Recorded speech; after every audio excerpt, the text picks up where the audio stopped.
네, 오늘 거룩한 주일 아침 예배 자리에 함께 하시는 우리 사랑하는 그린빌 가족들에게 우리 하나님이 주시는 은혜와 평강이 꼭 함께 있기를 간절히 기원합니다. 우리 창세기부터 요한계시록까지 말씀 대장정, 오늘은 데살로니가 후서 말씀입니다. 우리 몇 년 전부터 이렇게 가짜 뉴스라고 하는 말을 자주 듣게 됩니다. 과거에는 가짜 뉴스라고 하는 단어 자체가 없었는데 요즘에는 뭐가 진짜인지 가짜인지 구분하기조차 힘들 만큼 엄청나게 많은 양의 가짜 뉴스들이 쏟아지고 있습니다.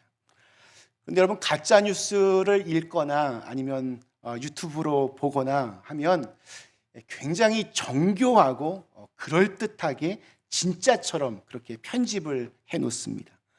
그래서 아이고 큰일 났네 하는 마음으로 카톡이나 소셜 미디어를 통해서 또 아무런 검증 없이 다른 사람들에게 그것을 전달합니다. 그래서 최근 이렇게 급속도로 가짜 뉴스가 판을 치게 된 배경입니다. 제 개인적인 경험상 가장 제일 첫 앞문장에 급합니다, 이 글을 복사해서 주위에 있는 10명 이상의 사람들에게 꼭 전달해 주십시오, 한시가 급합니다, 이런 식의 글들은 가짜 뉴스일 확률이 99.99%입니다. 절대로 그런 것에 현혹되면 안 됩니다. 우리가 분별력을 가지고 가짜 뉴스에 속지 말아야 되는 가장 큰 이유는 우리는 진리이신 예수 그리스도를 믿기 때문입니다. 그러니까 뭐 어떤 이렇게 급하다고 막 그렇게 있지만 한번 구글이나 네이버나 조금만 한번 검색해 보시면 대부분 팩트 체크가 가능합니다. 제가 너무 이렇게 화가 나는 것은 어떤 정치 신념이나 또 종교적인 신념에 가득 찬 사람들이 순진하고 순수한 영혼을 가지고 있는 우리 착한 성도들을 그런 식으로 이렇게 이용하기 때문입니다. 그런데 바울이 이 데살로니가 후서를 쓰게 된 이유가 바로 이 가짜 뉴스 때문이었습니다.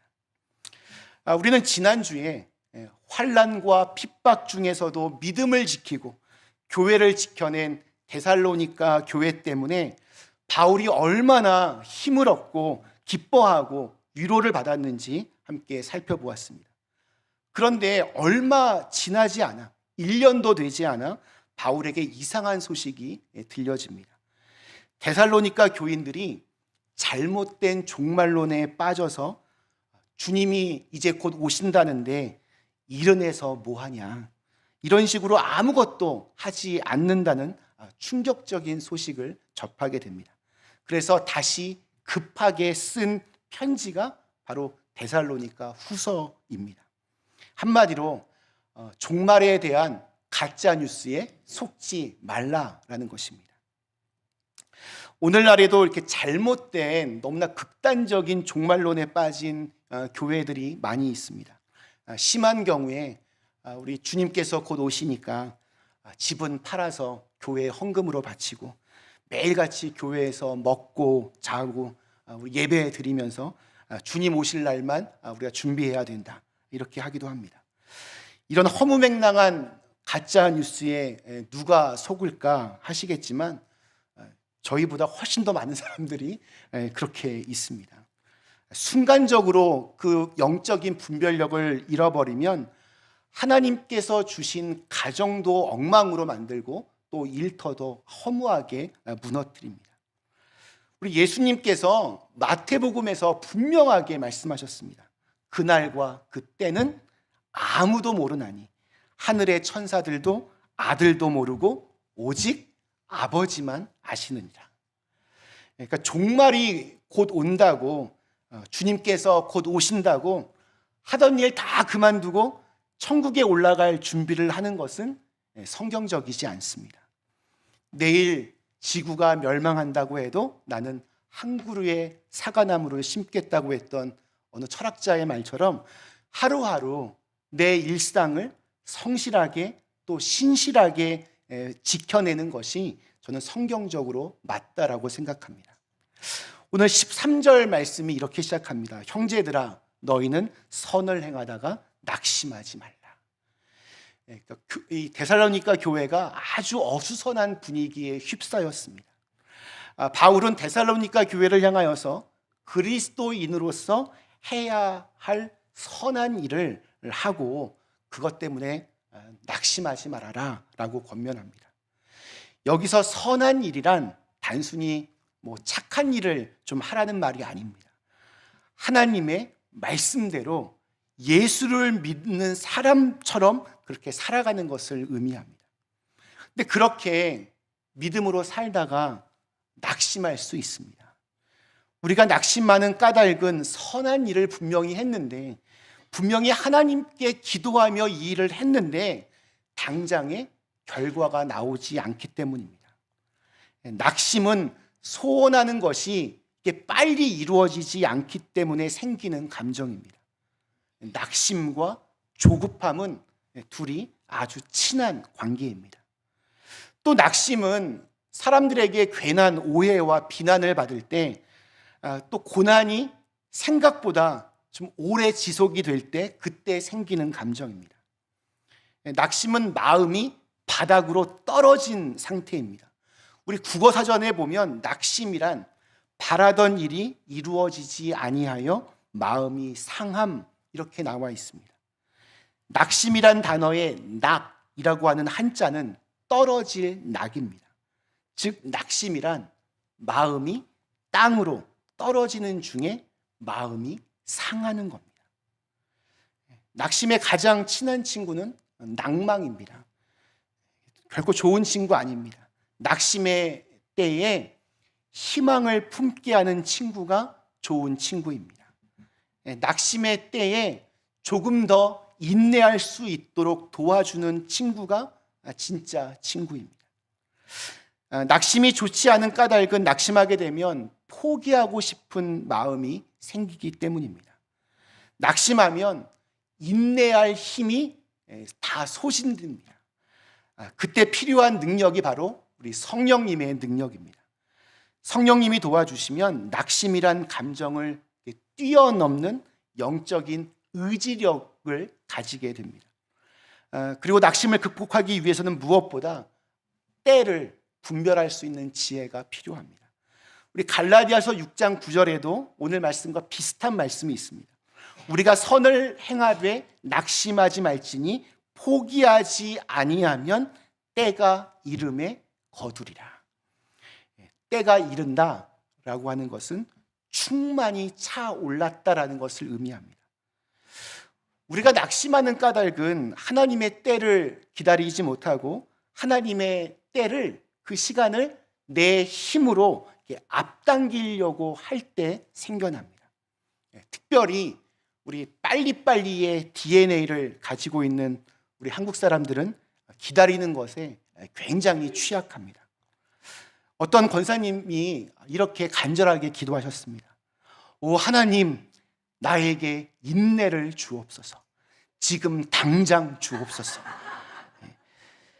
여기에 바로 우리 한국 사람들의 비극이 있습니다.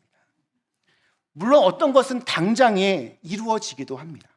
그러나 생명과 인격의 그 영역에서는 때가 이름에 기다림이 없이는 복된 결과가 거의 생기지 않습니다. 우리 성경에 보면 범사의 기한이 있고 천하만사가 다 때가 있다라고 합니다. 또한 하나님께서 모든 것을 지으시되 때를 따라 아름답게 하셨다라는 사실을 강조합니다. 그 때는 하나님이 정하십니다. 밀물의 때가 있고 썰물의 때가 있습니다. 사계절이라고 하는 때가 있습니다. 때를 따라 잘 살아가는 것이 지혜입니다. 우리 인간의 힘으로는 밀물과 썰물을 만들 수 없습니다. 인간의 힘으로는 파도를 일으킬 수 없습니다. 파도를 일으키시는 분은 오직 하나님 한 분이십니다. 하나님께서 파도를 일으켜 주실 때 그 때를 기다렸다가 그 파도를 타는 것이 우리가 해야 할 일입니다. 중요한 것은 때가 임하면 모든 것이 쉬워집니다. 그렇게 안 풀리고 그렇게 하여튼 답답한 일들만 계속됐는데 하나님의 때가 임하면 정말 거짓말처럼 모든 것이 쉽게 풀립니다. 근데 하나님의 때는 대개의 경우 내가 원하는 것보다는 조금 더 느리다는 것을 여러분 꼭 기억하셨으면 좋겠습니다. 그런 까닭에 낙심하지 말고 우리가 인내해야 합니다. 우리 안에 있는 감정은 정말 소중하지만 내 마음을, 내 감정을 사실은 믿을 수 없습니다. 하루에도 정말 수십 번을 왔다 갔다 합니다. 근데 이 감정에 따라 생각하고 행동하는 것은 아직은 성숙하지 못하다라고 하는 그러한 증거입니다. 성숙한 사람은 그 감정을 잘 분별하고 또 잘 통제하고 또 낙심이라는 감정을 극복합니다. 낙심이라고 하는 감정을 넘어서 말씀을 따라 행동합니다. 감정이 아닌 영적인 의지력을 가지고 시련을 견뎌내고 이겨냅니다. 여러분, 선을 행하다 낙심하지 마십시오. 낙심을 이기는 길은 맡겨진 내 작은 일에 충성하는 것입니다. 또 오직 주님만을 바라보면서 계속해서 하나님이 나에게 원하시는 선한 일을 하는 것입니다. 또한 반드시 하나님의 때가 이를 것이고 그때 놀라운 일들이 전개될 것을 믿고 그때를 준비하는 것입니다. 우리가 선을 행하다가 낙심하지 말아야 되는 것은 그것이 하나님의 뜻이기 때문입니다.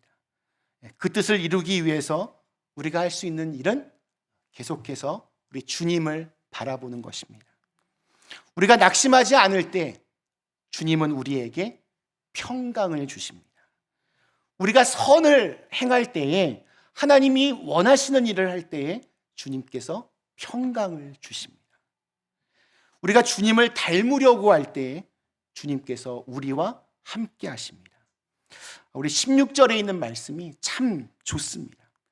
평강의 주께서 친히 때마다 일마다 너희에게 평강을 주시고 주께서 너희 모든 사람과 함께 하시기를 원하노라. 이 짧은 구절에서 평강에 대해서 두 가지를 좀 배울 수 있습니다. 첫째는 평강은 하나님께로부터 오는 것입니다. 평강의 주께서 친히라고 하는 말은 하나님께서 직접 행하신다는 뜻입니다. 그것을 우리에게 주십니다. 선물로 주십니다. 하나님의 평강은 예수 그리스도를 주님으로 믿는 사람들에게 주어지는 하나님의 선물입니다. 내가 무엇을 잘해서 또 일을 열심히 해서 그 대가로 받는 것이 아니라 그냥 하나님의 은혜로 선물로 받는 것입니다. 하나님은 당신께 속한 사람들에게 이 평강을 선물로 주십니다. 두 번째는 하나님의 평강은 선물인데 그것도 한두 번 그냥 주는 것이 아니라 계속해서 주어지는 선물입니다. 때마다 일마다 이렇게 말씀하고 있습니다. 근데 이 말을 좀 이렇게 뒤집어 보면 이것은 중단될 수도 있다는 것을 암시해 줍니다. 하지만 평강을 우리가 누리지 못하는 것은 결코 하나님께서 그것을 중단시키시는 것이 아닙니다. 그렇게 하나님의 평강을 누리지 못하도록 방해하는 당사자가 바로 나 자신입니다. 성령을 따라 행하지 않는다면 우리는 온갖 염려의 문을 열어놓고 사는 꼴이 됩니다. 성령을 따라 행하지 않을 때 나타나는 증상이 앞날에 대한 불안함, 질병이나 죽음에 대한 두려움 같은 것입니다. 우리의 시선이 하나님을 놓치게 되면 순식간에 우리의 영혼은 불안에 잠식되게 됩니다. 2차 세계대전 초기에 영국의 작은 배 한 척이 아주 중요한 임무를 띠고 어느 항구로 이동하게 되었습니다. 수많은 적들의 공격을 피해서 과연 그곳까지 잘 도착할 수 있을까? 그 염려하는 선장에게 그 임무를 지시한 상관이 이렇게 말을 합니다. 당신이 뭔가 위험을 느낄 때, 위험에 처할 때 이 비밀 부호를 사용해서 무전을 치면 당신에게 곧 답신이 갈 것입니다. 선장은 이 말을 믿고 그 험한 바다를 그 작은 배로 이렇게 헤쳐 나갔습니다. 근데 저 멀리서 적군의 함대가 보였습니다. 재빨리 지시받은 그 비밀 부호로 무전을 쳤습니다. 그리고 이런 답신을 받았습니다. 다 알고 있다. 우리도 적을 보고 있다. 그러나 우리가 그대 곁에 있음을 잊지 말라. 선장은 이 답신을 받고 용기를 내어서 무사히 자기 배를 끌고 무사히 항구에 도착할 수 있었습니다. 이 배가 항구에 들어올 때 그는 자신의 배 바로 뒤에 보이지 않던 배 한 척이 갑자기 나타난 것을 발견했습니다. 알고 보니 그 배는 잠수함이었습니다. 이 잠수함이 적들로부터 선장의 작은 배를 보이지 않게 지켜주고 있었던 것입니다. 보이지는 않았지만 그 곁에서 계속해서 용기를 불어넣어 주었던 그 답신, 두려워 말라. 우리가 그대 곁에 있음을 잊지 말라. 우리 성경에도 이와 비슷한 말씀이 있습니다. 우리 이사야서 41장에 하나님은 우리에게 이렇게 약속하십니다. 두려워 말라. 내가 너와 함께 함이니라. 놀라지 말라. 나는 내 하나님이 됨이니라. 내가 너를 굳세게 하리라. 참으로 너를 도와주리라. 참으로 나의 의로운 오른손으로 너를 붙들리라. 아멘. 제가 목회를 하면서 가장 힘들고 어려운 일 중에 하나는 힘들고 진짜 어려운 시간들을 보내고 있는 성도님들을 지켜볼 때입니다. 과연 저분은 어떻게 저렇게 살아가실까? 목사인 제가 기도를 열심히 안 해서 그런가, 무능해서 그런가, 깊은 자괴감에 빠질 때가 한두 번이 아닙니다. 또 반면에 목회를 하면서 가장 기쁠 때는 그렇게 힘들고 어려운 시간을 통과하고 있는 성도님들이 기도하면서 그 문제들을 믿음으로 하나씩 하나씩 이겨나가고 마침내 그 과정을 통하여 놀라운 결과를 만들어낼 때입니다. 그리고 어느 누군가가 그렇게 외롭고 힘든 시간들을 보내고 있을 때 하나님의 이름 없는 천사의 모습으로 혹은 지쳐 쓰러진 엘리야에게 먹을 것을 물어다 주었던 까마귀처럼 주님의 사랑을 묵묵히 보여주는 교회 가족들을 볼 때입니다.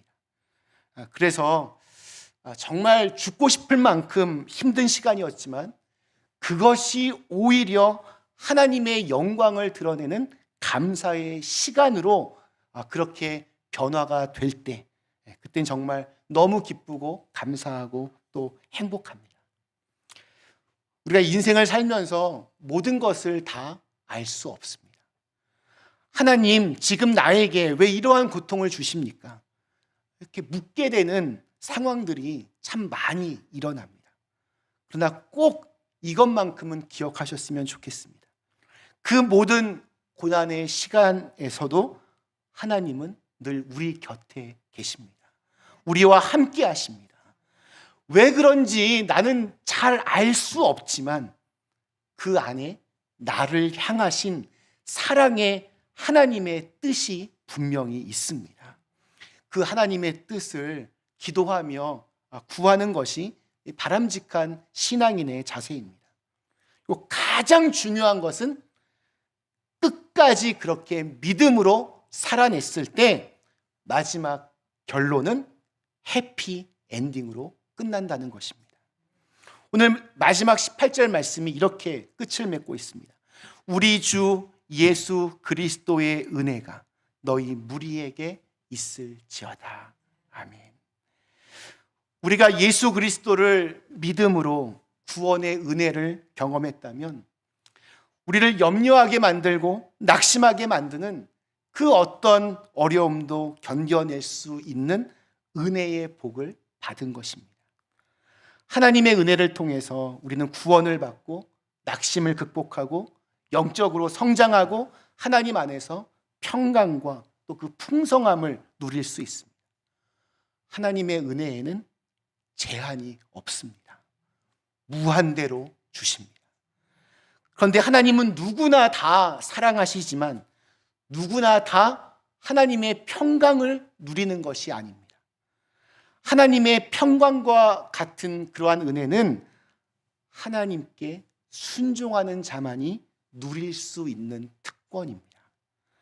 하나님께 나아가지 않고 불순종하는 자는 이 평강을 누리지 못합니다. 하나님이 안 주셔서가 아니라 은혜를 내려주시는 그 채널을 자기가 꽉꽉 틀어막고 있기 때문입니다.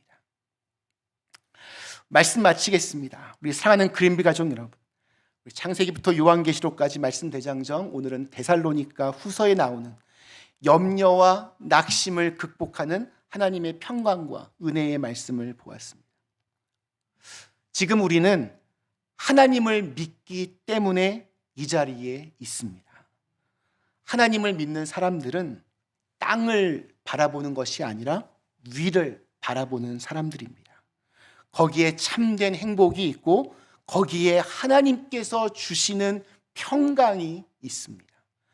세상 사람들은 알지 못하는 또 주지 못하는 평강이 그 위에서 우리에게 내려집니다.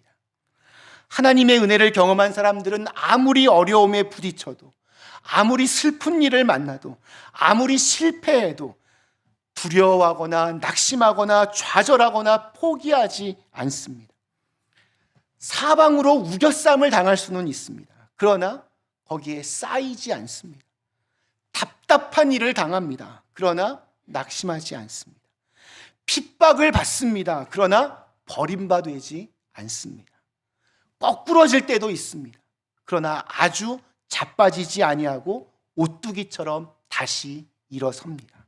왜냐하면 하나님의 능력의 오른손이 우리를 붙들어 주시고 힘을 더해 주시는 것을 때마다 일마다 우리가 경험하여 알기 때문입니다.